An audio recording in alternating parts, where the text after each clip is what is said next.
안녕하세요. 자, 오늘도 멤버분께서 질문이 계셔서 응답해 보도록 하겠습니다. 자, 지금 머신러닝 관련으로 수학 쪽으로 박사 하시는 분이 이제 다른 전자공학 관련 분들과 학교에서 만나셔가지고 좀 모르는 용어들을 저한테 좀 물어보시는 것 같은데, 이렇게 다양한 사람들과 만나서 자기가 모르는 용어들을 아주 심플하게 뭐 깊게 알 필요도 없어요. 아주 심플하게 아는 것만으로도 학문이 굉장히 발전합니다. 그래서 인터디스플레너리 리서치가 중요한 거예요. 자, 예를 들면 저는 기계공학과잖아요. 그런데 한국에서는 솔직히 제가 이제 다른 과 사람들이랑 만나면은 한국 사람들은 자기가 모르는 거를 남에게 물어보는 거를 굉장히 부끄러워합니다. 그래서 솔직히 저는 전자공학 출신은 아니거든요. 기계공학 출신입니다. 그래서 뭐에 강하냐면 어떤 소재의 특성, 열 이런 걸 설명하는 데 강하거든요. 근데 전자공학과 출신들은 아무래도 저항이나 전류에 대해서 설명하는 거에 대해 강하죠. 근데 제가 한국에서 직장 생활할 때, 특히 혹은 연구 관련 생활할 때 전자공학 박사들한테 전자공학의 기본적인 것들을 제가 물어보잖아요. 그러면 어떤 식의 반응이 되게 많았냐면, 그런 것도 모르세요? 박사라면서 그런 것도 모르세요? 이렇게 해서 굉장히 무안하고 더 이상 이야기하고 싶은 생각이 안 들 경우가 많았거든요. 근데 미국은 그렇지 않습니다. 미국은 아주 기본적인 걸 물어봐도 서로 잘 가르쳐주는 문화가 있어요. 그래서 미국이 학문이 계속 발전하는 겁니다. 그래서 특히 한국에서 공부하신 분들은 이런 습관들을 본인이 진짜 고치려고 노력하셔야 돼요. 아주 기본적인 거를 서로 물어볼 때 엄청난 발전이 있습니다. 자, 그래서 이런 액티비티를 계속 하시면 좋을 것 같아요. 일단 물어보신 걸 좀 답변 드려보자면, 지금 네 가지를 물어보셨는데 디스트리뷰티드, 패러럴, 러닝, 컨트롤, 이런 거에 대해서 물어보셨는데, 일단 디스트리뷰티드와 패러럴의 차이를 말씀드려 볼게요. 자, 디스트리뷰티드라고 하는 거는 이게 분산, 한국말로 하면 분산인데, 분산의 개념은 언제 이제 많이 쓰이는 개념이냐면, 컴퓨터 여러 개가 있어요. 그거를 어떤 하나의 유기적인 어떤 인공지능 서버라든가 아니면 계산용 서버로 쓰기 위해서는 이거를 네트워크에 분산되어 있는 여러 개의 시스템을 이제 하나의 유기적인 시스템처럼 이용하게 만들려면 이제 네트워크를 통해서 이제 데이터의 흐름을 잘 분산을 시켜야 되거든요. 예를 들면은 제가 실제로 다녔던 학교 박사과정에는 캠퍼스가 굉장히 넓어가지고 전교에 그 학부생들 쓰는 전산실이 있었거든요. 근데 예를 들면 기계과 전산실도 있었고, 전자공학과 전산실도 있었고, 물리학과 전산실, 화학과 전산실, 심지어 문과도 전산실 있죠. 그게 학생들이 낮에는 전산실 개인용 컴퓨터를 쓰기 때문에 그런 용도로 인터넷 서치하고 다운로드 받고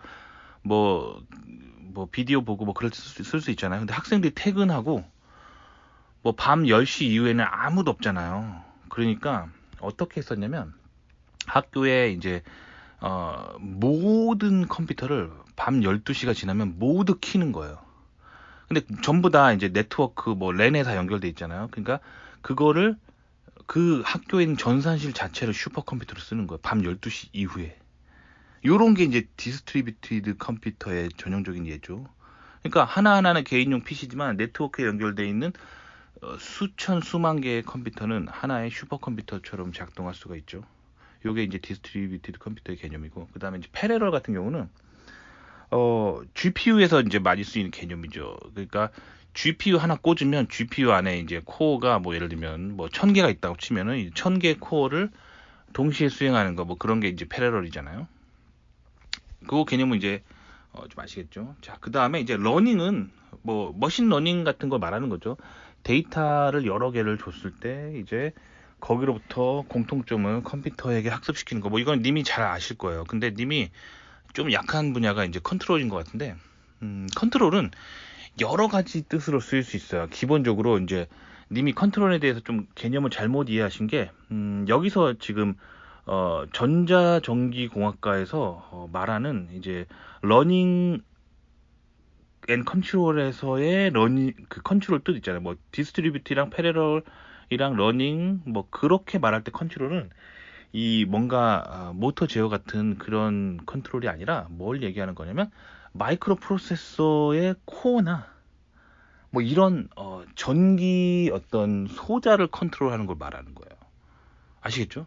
근데 제가 예전에 이제 컨트롤이 뭐 레드오션이라고 말했던 건 뭐냐면, 그거는 이제 기계공학과에서 말하는 컨트롤이에요. 그건 뭐냐면 주로 기계공학과에서 말하는 컨트롤이란 거는 이제 모터 컨트롤을 말하는 거예요. 모터 컨트롤이라든가 뭐 온도 제어 장치 이런 거 PID 이론을 가지고 이제 컨트롤하는 걸 말하는 거예요. 그러니까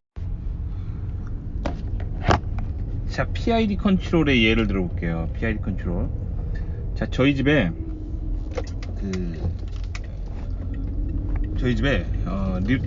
에어컨 있거든요. 에어컨.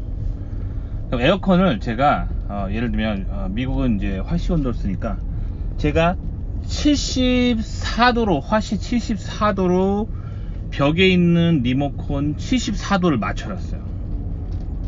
그러면 이제 에어컨이 작동을 하잖아요. 에어컨이 막 작동하다가 이제 그 벽에 붙어있는 온도 센서가 74도를 딱 가리키는 순간 이제 에어컨이 꺼져야겠죠. 꺼집니다. 그리고 있다가 가만히 있으면 이제 여름이어가지고, 여름은 아니고 뭐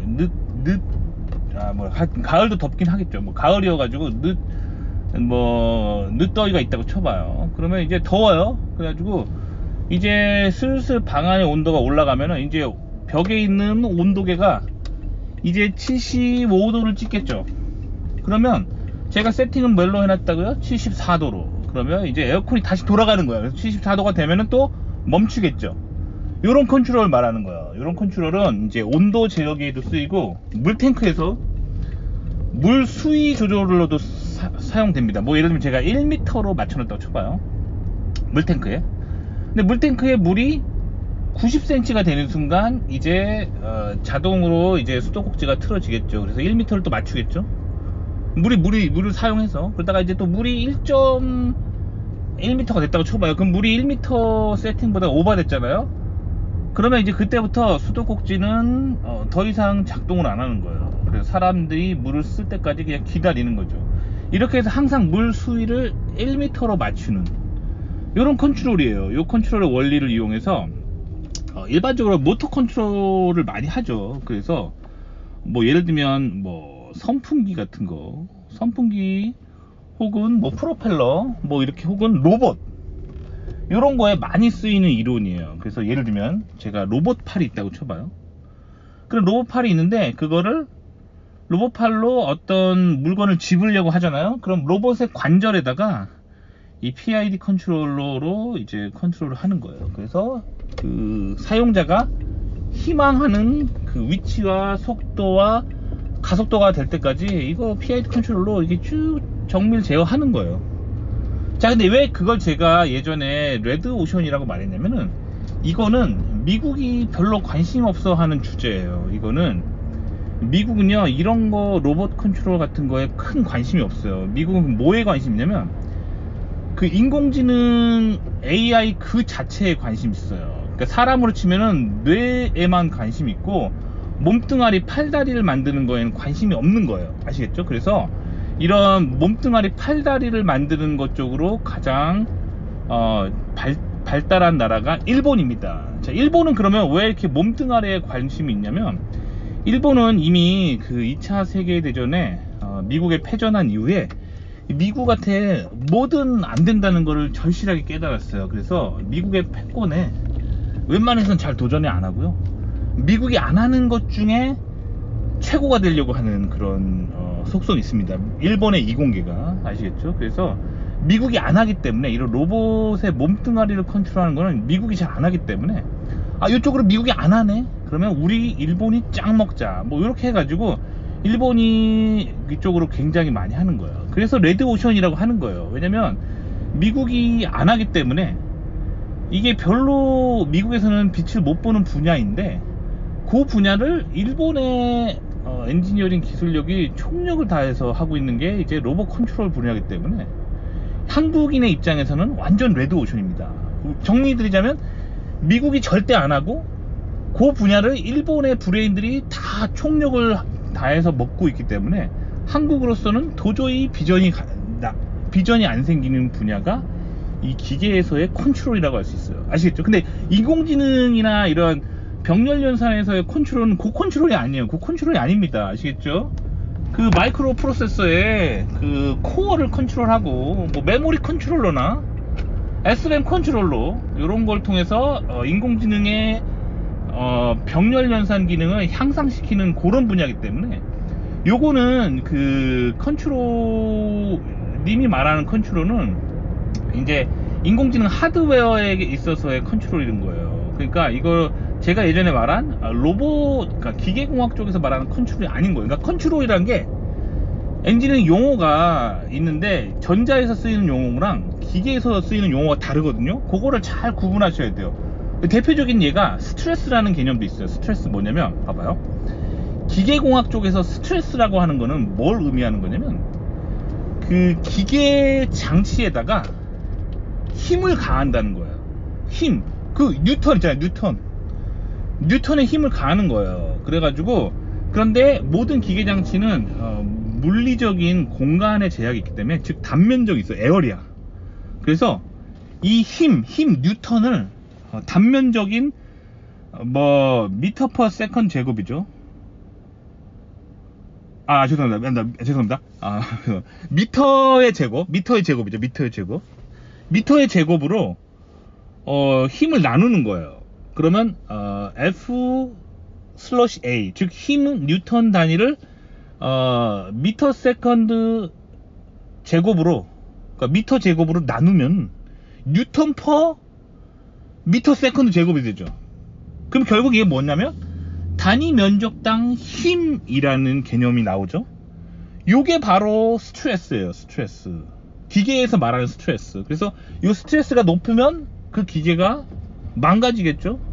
그리고 이 스트레스가 낮으면은 기계는 안 망가지겠죠. 요 기계에서 말하는 스트레스예요. 이거 기계. 그래서 기계에서 말하는 스트레스는 이제 주로 힘과 관련된 그런 걸 말하는 거예요. 그래서 그 기계가 파괴되냐 안 파괴되냐를 하는 거거든요. 근데 전자공학 쪽에서도 스트레스를 가한다라는 용어가 있어요. 뭐냐면 이거는 트랜지스터 같은 거에다가 자꾸 껐다 켰다 전기적인 자극을 가한다는 거예요. 그러니까 전자에서 말하는 스트레스는 이제 전기를 가했다 껐다 요거를 말하는 거고, 기계에서 말하는 스트레스는 힘을 넣었다 뺐다 하는 거예요. 근데 둘 다 스트레스라고 하기 때문에 매우 모호한 오해받기 쉬운 개념이거든요. 그래서 기계 하는 사람들은 그냥 스트레스라고 부르지 않고 미케니컬 스트레스라고 부릅니다. 그리고 전자 하는 사람들은 이걸 또 오해받지 않도록 하기 위해서 일렉트리컬 스트레스라고 합니다. 아시겠죠? 그런데 제가 황당하게도 예전에 한 전자공학 컨퍼런스를 갔는데, 이 전자공학 박사라는 사람이 이거를 표현하면서 그 뭐랄까, 대중이 전부 기계공학을 전공하지 않고 전자공학만 전공했다는 가정하에 트랜지스터에 전압을 가하는 거를 그냥 스트레스를 가한다라고 하더라고요. 그러면 굉장히 오해할 수 있겠죠. 왜냐면 저 같은 경우는 기계도 알고 전자도 알기 때문에 오해하지 않아요. 그런데 그 학회에 처음 온 학부생이나 그 분야에 처음 뛰어든 연구원들은 저게 지금 스트레스가 뭔 말인지, 기계적인 스트레스를 가한다는 얘기야, 전자적인 스트레스를 가한다는 얘기야 하고 굉장히 오해할 수 있겠죠. 자, 아시겠죠? 근데 이게 전자공학 컨퍼런스라서 그런 거지, 이게 만약에 바이오 메디컬 컨퍼런스를 한다면 더 큰 오해가 살 수 있겠죠. 뭐가 있을까요? 네, 뭐냐면 정신적인 스트레스, 의학에서도 정신적인 스트레스도 스트레스라고 합니다. 그러니까 그럴 때는 뭐예요?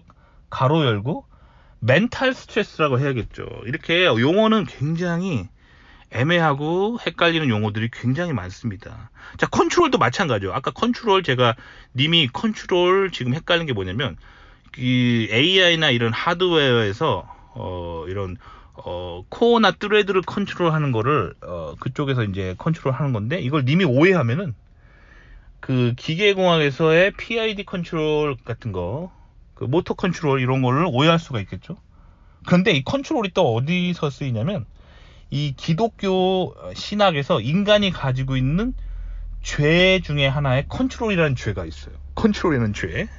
오, 죄도 있어요. 자, 그러면 이 컨트롤이라는 죄는 뭐냐면, 기독교 신학에서 말하는 컨트롤이라는 죄는 뭐 이런 거예요. 대표적으로 제가 작년 요맘때쯤에 한 구독자의 질문을 받았거든요. 근데 기독교 가정에서 태어난 분이라고 본인을 소개했는데, 댓글을 읽으면 읽을수록 기독교에 대한 증오심으로 가득 차 있는 거예요. 아니, 기독교 가정에서 태어났다면서 기독교에 대한 온갖 미움과 증오로 마음이 가득 차 있는 거예요. 그러면 굉장히 좀 특이하거든요. 보통 기독교 가정에서 자라는 사람들은 어렸을 때부터 신앙교육을 잘 받아서 이 하나님을 사랑하는 사람들이 굉장히 많거든요. 근데 이 사람은 기독교 자체를 증오하는 거예요. 그래서 제가 좀 들어봤더니, 이 친구 엄마가 입으로는 하나님을 믿는다고 말해놓고 이 친구를 항상 통제하는 거예요. 그래서 사실 성경은 자녀를 하나님 안에서 자유롭게 키우라고 말하고 있거든요. 그런데 이 친구 엄마는 입으로만 하나님을 믿는다고 하고 이 친구를 항상 억압하는 거예요. 그래서 뭐 못하게 하고, 억지로 공부하기 싫은데 막 스트레스 줘가지고 막 이렇게 무슨 특목고 같은데 막 보내놓고, 기숙사 같은 학교에 가둬놓고 공부만 하게 하고 놀지를 못하게 하고 막 감시하고 굉장히 힘들게 하니까, 이 친구가 기독교 자체가 굉장히 악의 종교라고 생각하고 있더라고요. 근데 기독교가 악의 종교가 아니라 이 친구 엄마가 악한 거죠. 자기 엄마가 입으로만 하나님을 믿는다고 하고 전혀 성경적으로 살지 않은 거예요. 하나님 안에서 자유가 뭔지도 모르고 그냥 유교적으로 자녀를 이렇게 컨트롤하고 자기가 통제하려고 했다는 거죠. 이게 바로 성경에서 말하는 컨트롤의 죄입니다. 자녀를 하나님이 뜻하신 목적대로 살지 못하고 부모가 원하는 부모의 욕망대로 살도록 계속 통제하는 거. 이게 바로 기독교에서 말하는 죄악인 컨트롤입니다. 아시겠죠? 그러니까 컨트롤도 여러 가지 뜻이 있는 거예요. 그러니까 님이 이 용어 자체를 정확하게 이해하려면 여러 가지 분야에서 쓰이는 용어의 정의를 정확하게 아시는 게 좋아요. 아시겠죠? 그렇게 이제 좀 여러 가지 것들을 좀 이해할 때 좀 더 폭넓은 이해가 생길 수 있습니다. 자, 그래서 여러 가지 분야로 사실 알면 알수록 더 폭이 넓어지는 지식을 갖게 되고 좋은 부분이 있어요. 특히 님이 인공지능을 전공하시잖아요. 그러면 단순하게 인공지능 님 과에서 배우는 인공지능 어떤 방법론만 배우면 안 돼요. 왜냐면 앞으로 인공지능 시대는 인공지능이 인간이 하는 거의 모든 거를 대체하는 시대가 오거든요. 그러니까 인공지능을 공부하는 사람들은 굉장히 폭넓은 지식을 가지고 있어야 돼요. 그러니까 인공지능이 언제 어디서 쓰일지 모르기 때문에 이 다양한 인간에 대한 이해가 있어야 되거든요. 결국 인공지능이 추구하는 거는 인간의 노동력을 대체하는 거예요. 그러니까 인간이 노동력을 하는 그 모든 분야를 많이 알아두면 알아둘수록 님이 갈 데가 되게 많아지는 거예요. 아시겠죠? 근데 제가 지금 솔직히 님의 댓글을 보면서 느껴지는 거는 제가 이런 질문을 하고 싶어요. 혹시 미국에서 박사과정을 하고 있나요? 아니면 한국에서 하고 있나요? 저는 님이 한국에서 박사과정을 하고 있다는 생각이 자꾸 들거든요. 왜 그러냐면 제 채널이 미국 유학고수라는 채널이잖아요. 그래서 항상 이 미국 유학에 대해서 막 계속 하고 있잖아요.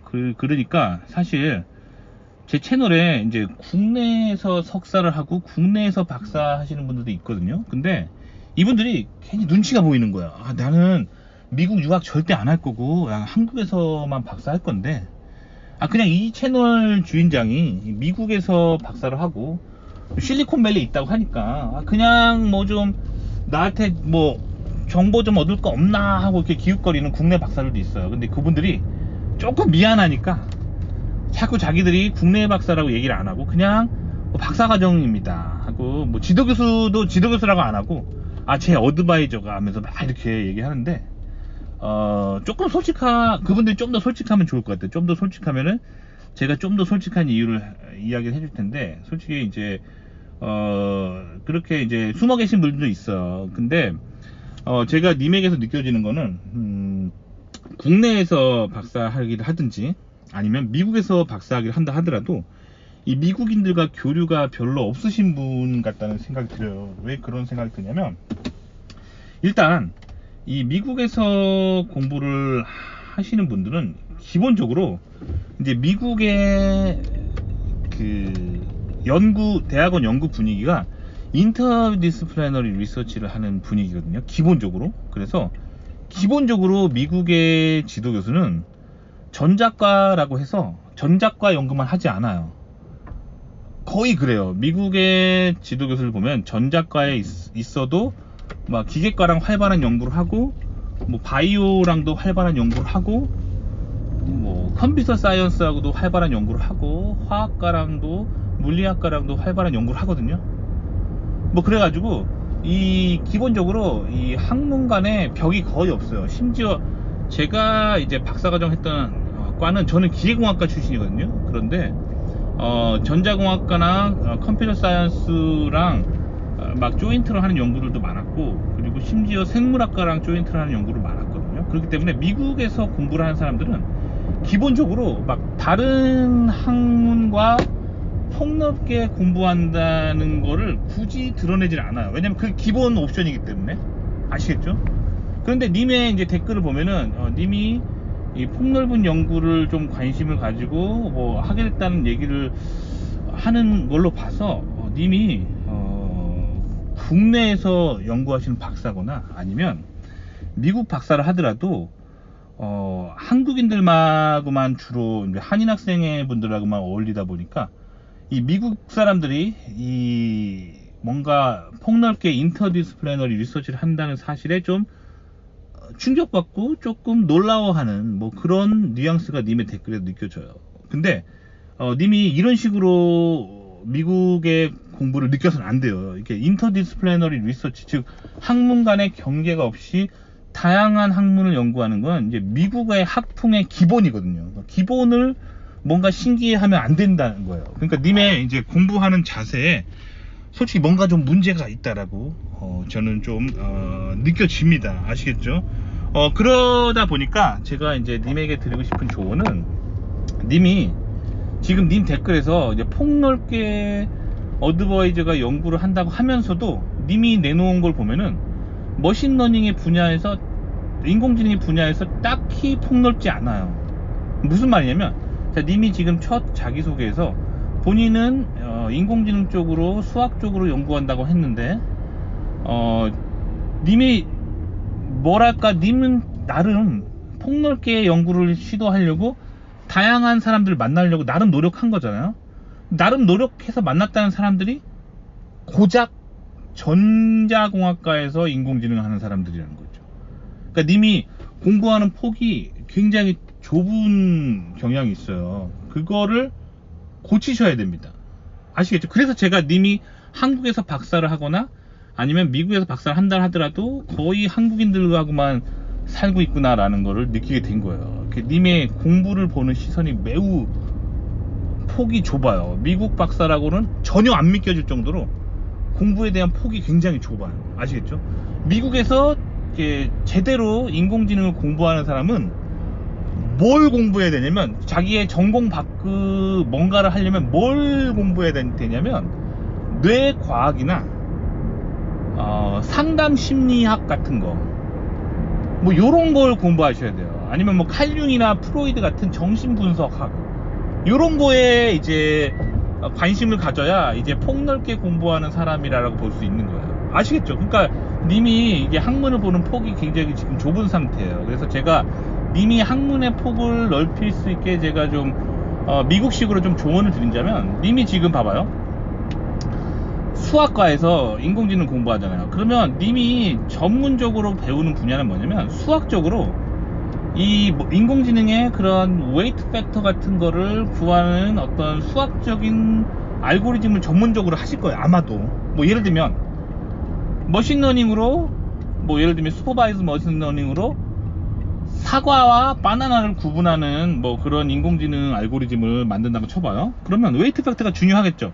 사과 사진 1000장을 보여주고 이번엔 바나나 사진 1000장을 보여준 다음에 그 다음에 이제 웨이트 팩터를 구하겠죠. 사과 같은 경우는 빨간다는 색상의 웨이트 팩터를 많이 줘야 될 거고, 그 다음에 사과는 동그랗다는 그 형상적인 거에 웨이트 팩터를 많이 줘야 되겠죠.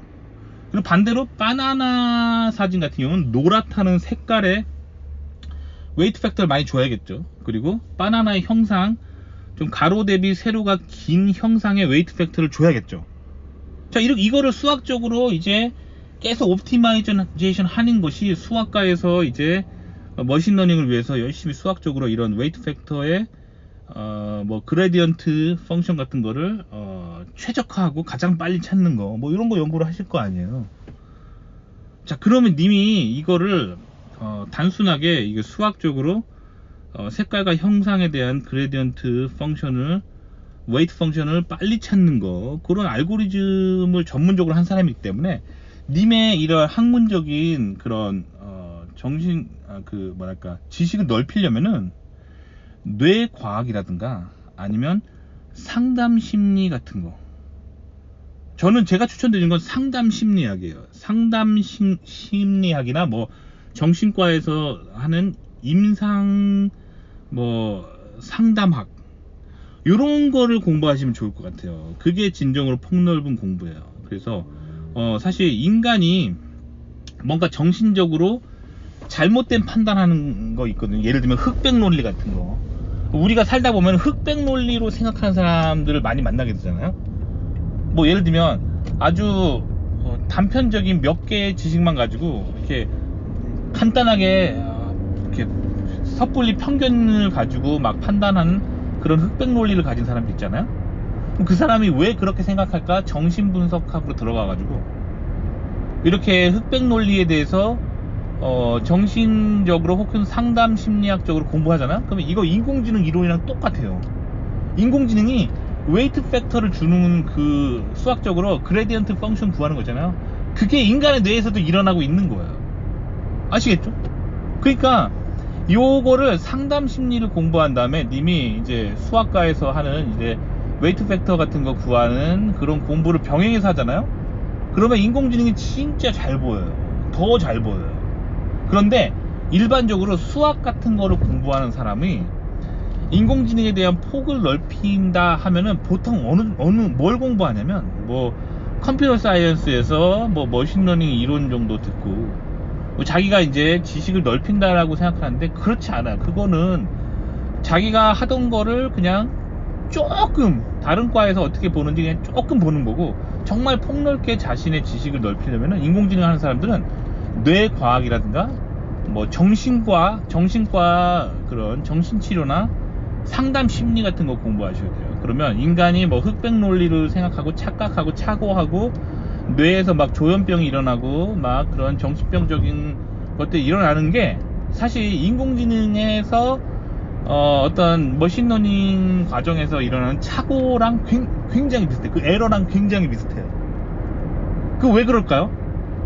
인공지능이라는 것 자체가 인간이 사고하는 방식을 뇌과학자들 혹은 정신과학자들 본떠가지고 그거를 인간 뇌세포의 뉴런에서 일어나는 일들을 컴퓨터 프로그래밍으로 구현한 거예요. 그러다 보니까 인간은 뇌랑 가장 비슷한 하드웨어가 뭐가 있을까, 이 정신과학자들이 막 분석을 했는데 결국 인간의 뇌세포의 뉴런의 이 연결고리랑 가장 비슷하게 생긴 구조가 컴퓨터로 치면 GPU라는 거예요. GPU는 원래 인공지능 용도로 만들어진 칩이 아닙니다. 원래는 그 컴퓨터 게임할 때 그 그래픽 처리를 좀 더 활발하게 하기 위한 보조 장치였는데, 그래서 처음에 GPU라는 게 나왔을 때 아무도 크게 컴퓨터 과학적으로 관심이 없었어요.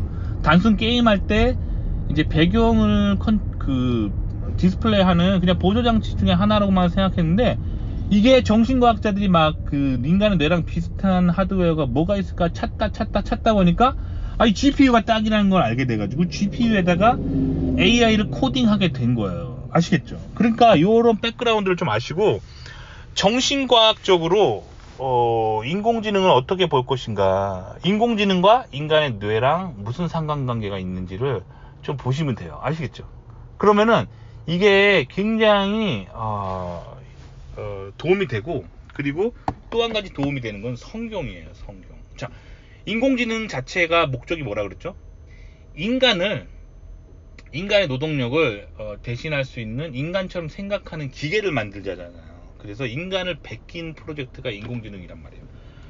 그런데 이 성경을 보면 성경이 하나님이 인간을 창조하신 것처럼 인간들이 그 인공지능이라는 게 결국에 이제 영국이나 미국 같은 이제 백인들이 처음에 이제 인공지능이라는 개념을 만들어냈잖아요. 그래서 이 사람들이 성경을 굉장히 모티브로 한 거예요. 그러니까 하나님이 인간을 만드셨던 것처럼 인간도 다른 피조물을 창조하자라는 컨셉으로 시작한 거기 때문에 이 성경과 인공지능은 또 뗄래야 뗄 수가 없습니다. 그러니까 성경과 뭐 정신과학, 뇌과학, 뭐 상담심리 이런 걸 공부하면 정말 폭넓게 인공지능 공부할 수 있거든요. 좀 더 이제 성경에서 좀 더 말씀드리자면, 자 봐봐요. 성경은 인간이 하나님이 창조되었기 때문에 인간의 육신의 생각이 있다라고 말합니다. 즉 그게 이제 뉴런이죠. 뉴런. 뇌에 있는 뇌세포가 생각하는 그 뉴런이 있어요. 그런데 성경은 또 뭐라고 말하겠냐면, 인간은 하나님의 피조물이기 때문에 영혼이 있고 하나님과 소통하는 영이 있다라고 말하거든요. 근데 인공지능은 영이 없어요. 인간의 그런 영혼과 영은 카피할 수가 없단 말이에요. 그래서 인공지능이 고작 카피한 건 고작 뭐냐면 인간의 뇌세포에 뉴런이 작동하는 방식이에요. 즉 인간의 육의 뇌세포가 작동하는 방식만 카피한 거란 말이에요. 그럼 인간과 인공지능은 큰 차이가 발생하게 되는데, 뭐냐면 인간 중에서는 하나님을 믿는 영적인 인간이 있는 반면 하나님과 전혀 단절된 채 하나님을 믿지 않고 무신론적으로 살아가는 육의 인간이 있단 말이에요. 그럼 인공지능은 뭘 카피하는 거냐면 영의 인간은 카피를 못합니다. 오로지 육의 인간만 카피하는 게 인공지능이에요. 그러면 인공지능과 인간이 대결을 한다면 인간이 이기기 위해서는 인간은 영적으로 더 나아가는 방법밖에 없어요. 육적으로 나가면 인공지능한테 반드시 집니다. 왜냐면 인간의 뉴런이 뭐 인간 뇌세포가 몇 개 있다라고 뭐 말하잖아요. 근데 인공지능은 그 인간의 뉴런을 카피한 GPU의 멀티코어라는 게 있고, 그거를 무한 확장할 수 있습니다. 그러니까 지적인 능력으로는 인간은 무조건 이기게 돼 있어요. 그러니까 인공지능 시대에 살아남으려면 무조건 영적인 인간이 돼야 됩니다. 아시겠죠? 그러니까 교회 열심히 다니고 기도하고 하나님을 믿는 자가 인공지능과 승리할 수 있는 유일한 능력을 가지게 되는 거예요. 굉장히 재밌죠. 그래서 제가 오늘은 인공지능 공부하는 사람들이 어떻게 하면 내 지식을 폭넓게 늘릴 수 있는가, 그거에 대해서 이야기해 봤습니다. 도움이 되셨길 바랍니다.